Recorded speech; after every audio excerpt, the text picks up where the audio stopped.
Hello, and welcome to another edition of the Solid Rock, Minnesota podcast. It's a place to swing by for a brief moment for some stories and news and things to ponder. It's a place to take a small pause from your busy life. So grab yourself a cup of coffee or a mug of tea or a pop, as we like to call it here in the North Country, and kick back for a moment. Take a breather.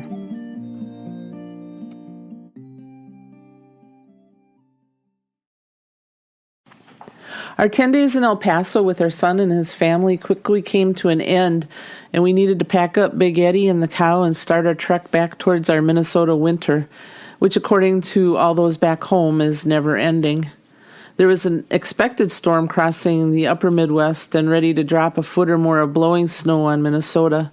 And there was another storm behind that one that was supposed to bring ice to all the states we needed to travel through to get home. We were getting many texts from family and friends telling us to just stay south for a little while longer. After looking at the Texas map and putting into the GPS the many possibilities of getting home, eventually we finally plotted a route. It consisted of leaving El Paso and heading east to the mountains near Fort Davis, and then swing south and go into the Rio Grande Valley to feel a little more warmth and sunshine. Was it a long drive from point A to point B in Texas? Yep. Texas is such a huge state. I doubt even born and raised Texans have seen all of their state. It's just that huge.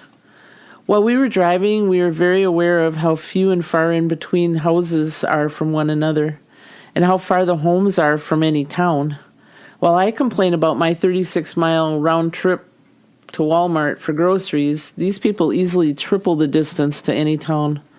It made me wonder if many of the kids living in these ranches are homeschooled. I can't fathom riding a school bus for like an hour or two every day each way. After spending a night in Fort Stockton at the Walmart parking lot with about 20 or 25 other travelers, we hopped in Big Eddie and headed one last time south towards the border. It was an out-of-the-way trip, but we decided it was worth the extra time, being it was in the 80s and sunny there, and our need to not go north in the next few days into a blizzard. We've seen so many incredible sights the past few weeks while on the way to Texas, while in Texas, and on our way home. From vast desert land to hills and mountains with outcroppings that look like cathedral spirals at times. I seriously kept looking off into the distance, expecting to see the Lone Ranger and Tonto riding out of the canyon. We camped at Falcon State Park near Rio Grande City on the border in Texas. It's set on a hill overlooking Falcon Lake, which is a reservoir connected to the Rio Grande River. From our campsite, we could see the Mexican shore. We could tell if anyone was swimming across. It was quite the thrill for this Canadian border Minnesota girl. While no one swam across, the coyotes were circling the campground that night and howling a good part of the night. So there was some excitement. In the campground, when we took Max and Zoe for a walk, we met some other Minnesotans from McGregor, which is not too far from us. They had been coming to Falcon Lake for a number of years and stay for a few months at a time. I couldn't help but notice their nice boat and got the fishing report for Falcon Lake.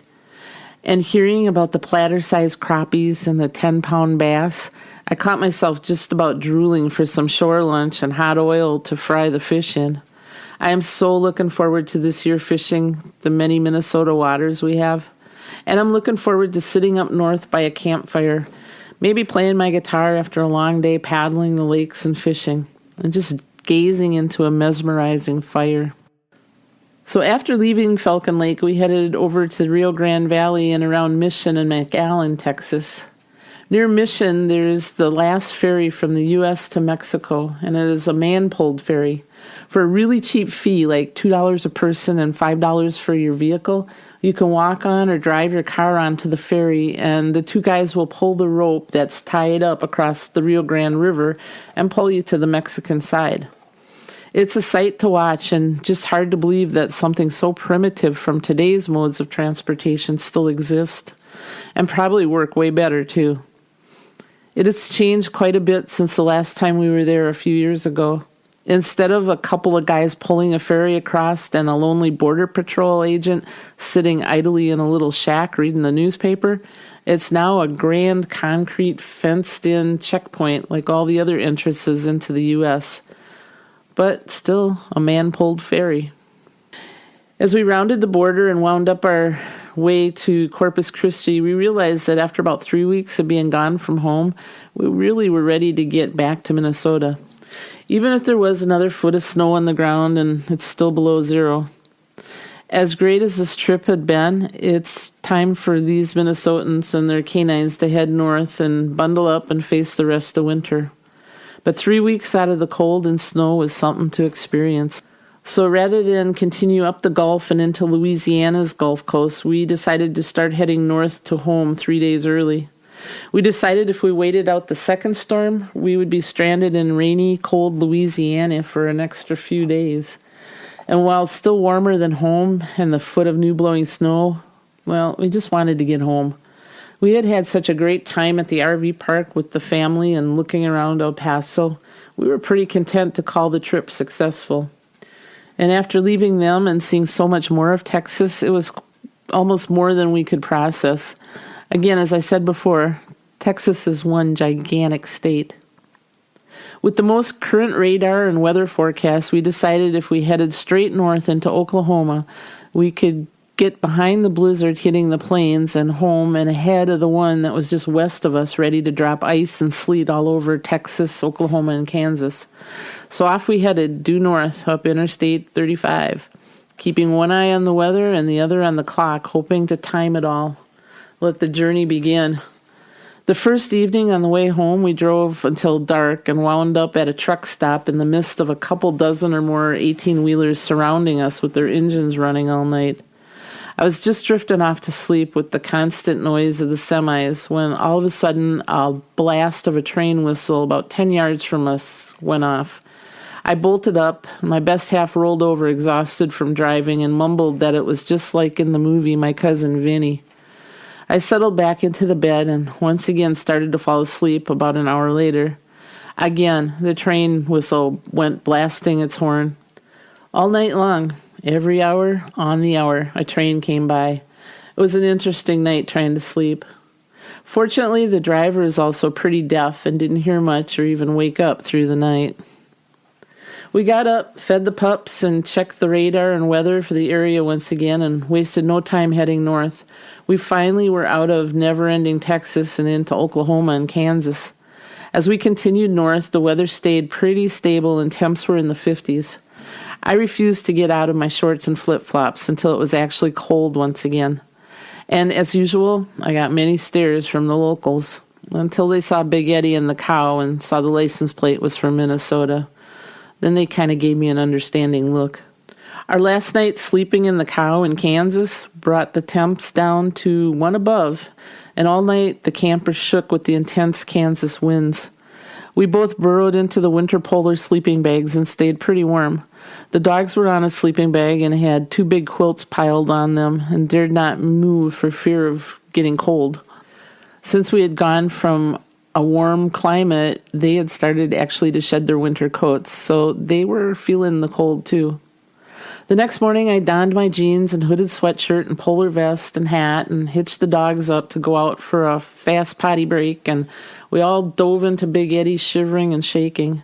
The wind chills were in the 10 below or colder range, and just the day before that, we were in 84 degrees and sunning ourselves as we drove along. My body can't acclimate to 90-degree temperature changes in a matter of 4 to 5 hours.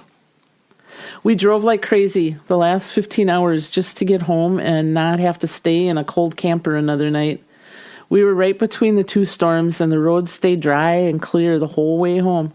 We managed to pull up into the driveway about 8 p.m., only to find that the neighbor had plowed us out so we could get in with Big Eddie. And our other neighbors, who had been watching the inside and outside of our place, had left a welcome home note and a batch of fresh-baked cookies. Nothing better than Minnesota neighbors, I'll tell you. Our ventures took us about 4,000 miles across country, and we saw great sights and got to be with the family down in El Paso and meet people from all over the areas we were in. And as I've said before, America, you are the best when we look for the best. But the last 100 miles or so home, I felt like Dorothy from The Wizard of Oz.